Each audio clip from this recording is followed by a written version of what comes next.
Namhlanje sise-Groutville High, isikole samabanga aphezulu, la kufunda khona ke abafundi abaxubile abesilisa nabesifazane. Abafundi bakhona 3000 abafunda khona. Obekubaluleke kakhulu ke uyazi ukuthi njalo ngonyaka kuba nosuku oluhlale ligujwa ngayo yonke ke indlela. Ezindaweni ezihlukene emhlabeni wonke usuku lokuba sesikhathini umuntu wesifazane. Bekuyinto enjalo ke namhlanje Ukhozi FM ne-Imbumba Foundation nazo zonke izinhlangano ezisiza umphakathi umnyango wezemfundo kanjalo ke wezempilo sibheke ukuthi ke ake kuxoxwe kube nengxoxo nabafundi la ngaphakathi. Sila namhlanje eGroutville High School because we are celebrating i-Menstrual Hygiene Day. Okuyinto esiyayisi celebrate minyaka yonke siyayisi celebrate endaweni ezihlukene but namhlanje ngoba silana samsana no Avon Picking Power okuyisponsor okuyena abayibesilekelela ukuletha ama sanitary towels unyaka nonyaka kulesi sikole. So siyayisebenza namanye ama organizations amaningi ke ukufinyelela ezikoleni sibanikeza ama sanitary towels ngoba isizathu salokho sokuthi sibanika ama sanitary towels sizama ukuthi abantwana behlala besesikoleni ngaso sonke isikhathi ngoba besuke endaweni eziningi ezahlukene bephuma emndenini eminingi eyahlukene and ama-backgrounds abo abafani abanye babo bagcina bangasayi esikoleni just because abanawo ama-pads. So sizama ukungenelela ke lapho silekelela ukuthi abantwana begcineke besesikoleni ngaso sonke isikhathi. So sibe nje ne-assemble ebe namandla kakhulu la khona uSelBeyonce oshayela uhlelo lantambama ngo-3 o'clock lapho phone bephethe program khona ekhuluma ngokubaluleka kokuhlanzeka kwamantombazane nokuthando nje esitholayo kwi-Imbumba Foundation isuka le eGoli uCEO wakhona ubaba uRichard Mabaso ube phakathi kwethu bezofundisa nje. Sijabule kakhulu nokuthi kube khona ke umphathi nje wesiteshi umama uNgcobo naye ewomunye abantu abekhona bezofundisa abantwana bethu ngenhlanzeko. Sineyikhukhula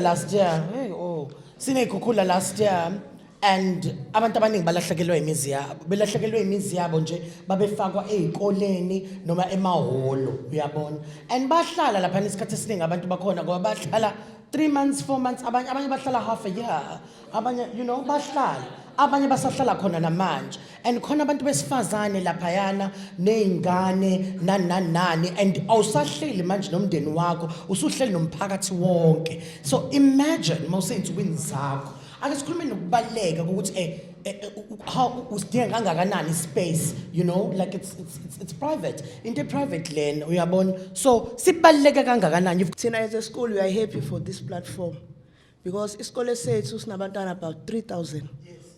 We are having 6 toilets on this side and another 6 on the other side and there is nothing a school can do. La esikoleni, yes, we do have toilets.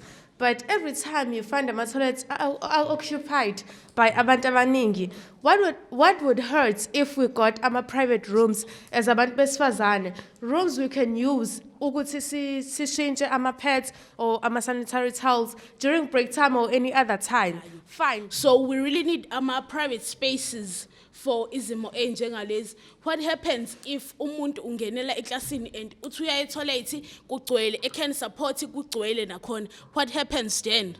Where we were talking about menstrual hygiene, we had uSelBeyonce, CEO of Ukhozi FM.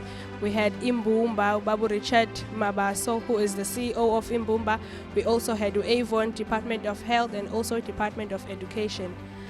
From what I learned and heard with dialogue to ngizwile ukuthi there are myths about ama periods and also facts, and out of all those myths sikwazile ukuthi sithole ama solutions azokwazi ukuthi awabhekise phansi lawo ma myths awaqede. Okunye futhi engikutholile ukuthi singakwazi ukuthi sibambisane njengabantu abasha ukuthi sishintshe i-mindset yabantu abanayo about ama-periods nanezinto ezidlula kuzona ngama-periods. Okunye futhi esikhulume ngakho ukuthi we'd like ukuthi u-department asisize ukuthi sithole ama-private facilities azosisiza when we are in our periods. Okunye futhi esithanda ukuqhakambisa i-Imbumba Foundation for ukuthi sisize with ama-sanitary pads that has a high quality. We'd also like ukuthi the people of South Africa bayisupporte Imbumba kuyo yonke into ayenzayo so that bezokwazi ukuthi beqhubeke ne-organization yabo. Ngiyabonga. ayikho into ebaluleke njengokuthi uzizwele wena abafundi bekhuluma nabo bonke ababambe iqhaza ekuthenini impilo yomuntu omusha ibe yinhle. Njengoba ubonile ke Ukhozi FM ne-Imbumba Foundation yenzeka le ngxoxo osungula namhlanje. Inkulumo ayipheli la ngoba impilo iyaqhubeka. Osekubalulekile ke manje ukuthi wena ekhaya ubamba liphi iqhaza uqinisekisa ukuthi le ndaba ayipheli namhlanje.